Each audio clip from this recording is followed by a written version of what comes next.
Yo,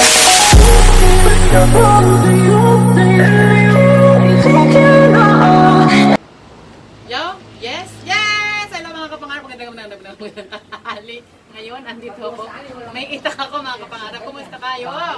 Kumusta tayo mga kapangarap? Ito ang aking ginagawa sa ganitong oras.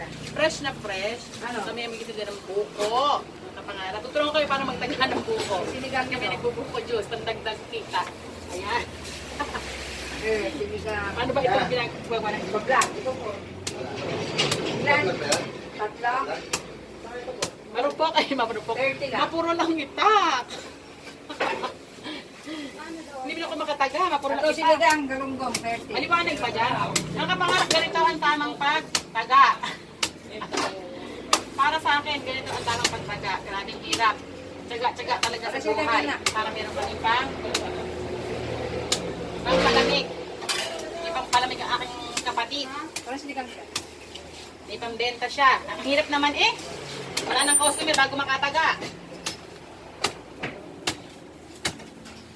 Ay, hindi biro ang magsibak ng buko.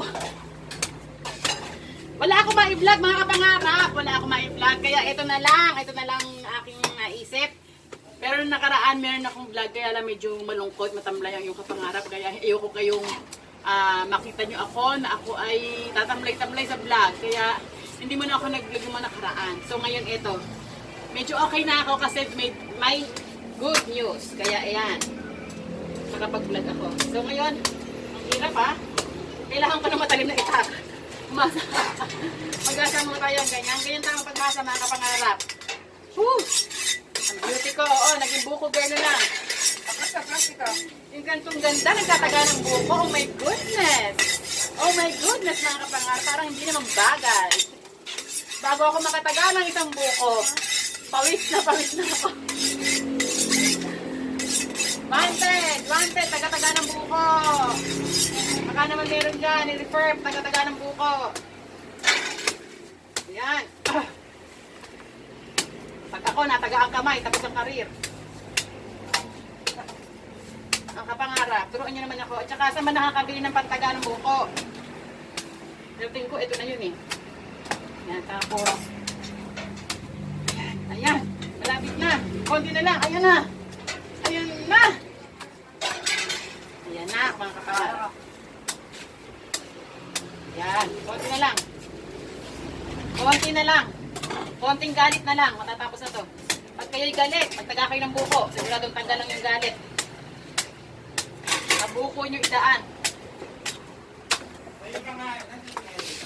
Oh! Andyan sa may ano? Pansit, ayaw mo. Yan. Saan ba nakalagay? Nakalagay. Ay, nako, hindi ko naman... Ganyan. Yan, ganyan mga kapangarap. Konting dahan-dahan lang pagdating dito sa part na to. Dahil baka magbutas na. Sayang ang sabaw. So, wala po kasi lalaki dito sa... Grabe mga kapangarap ng pawis ko, oh. Si may pawis. Si pawis ng pagyaman to. Sa buko kami yayaman. Dahil sa buko, kami ay yayaman na. Aray ko po, my goodness. What happened? Yan. Konti lang. Tapos, ayan na, malapit na, ayan na! Oh, may G. What's that? Alam ko, sa gilid yung magandang ano nito eh. Magtapis. Ayun, oh. Right side, yeah, sa gilid. Gutay-gutay na ang katawan ng buko. Sige, yan mga kapangarap. Wow, sarap ito. Yan mga kapangarap, oh. Buko kayo dyan. Hirap kasi yun. Didirect ako na sa aming. Kalinis naman siya. Sunod kayo mga kapangarap. Sunod mga kapangarap. Dito ba? Yan. So, ayan ang aming buko. Ito ang purong-purong buko. Yung hulog ko. Nalagayan. Walang daya mga kapangarap. Walang daya ito. Ito ay purong-purong buko. Walang daya. Walang halong tubig. Walang halong tubig. Walang face mask. Ayan. Ganyan ang buhay namin dito mga kapangarap. Simple lang. Pero masaya. Na Nakakapagod, pero worth it naman. Ayan, pangatlo. Pangilang buko na to. Pangatlo na to mga pangarap. Kailangan pa natin magtagal ng isang buko. Ayan, binili namin ng buko na to 2 days ago, tapos biglang umulan kahapon. Ayan. Nakakatuwa mga kapangarap. Ang aking sister ay talaga naman napagkaraing business. Ngayon may buko pa siya. Ang maganda niya mga kapangarap. Ngayon lang ako nakakitang nagnenegosyo walang nilalabas na pera.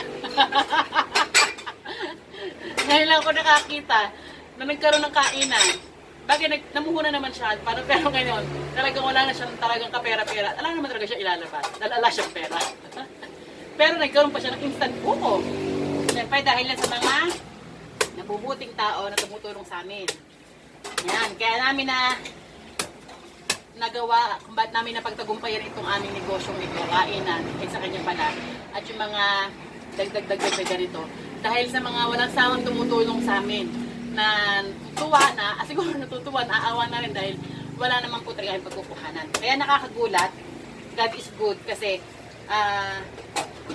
sa ganong sitwasyon na walang pera, nagkaroon ng ganitong kainan. Kung paano na sister, magkano na nga ang pera nung nagsimula ka rin eh? Magkano pera mong hawak? Wala, di ba? 15 na, may 15 naman siya. Pero ang nagastos dito sa ano na to, sa kainan is more than 70,000 na. Binigay po una niya. Pero 15,000 lang po ang hawak ng pera. The rest po noon ay galing na po sa tulong ng Diyos, tulong ni Lord na meron siya mga ginagamit na tao na tulungan kami. Ito nga naisipan ko, bilan ko siya ng buko para dagdag income kasi hindi kaya suportahan ng ulam lang niya yung pagkain lang yung kanyang negosyo. Kaya sabi ko, maibili ng buko. Ganun talaga kami dito magkapatid. Pag may pera ako, sa kanya. Po! Wait lang. O, paano mga kapangarap? Medyo may istorbo. Kapaalam na ako, susunod na lang uli. God bless everyone. Ingat. Bye, love ya.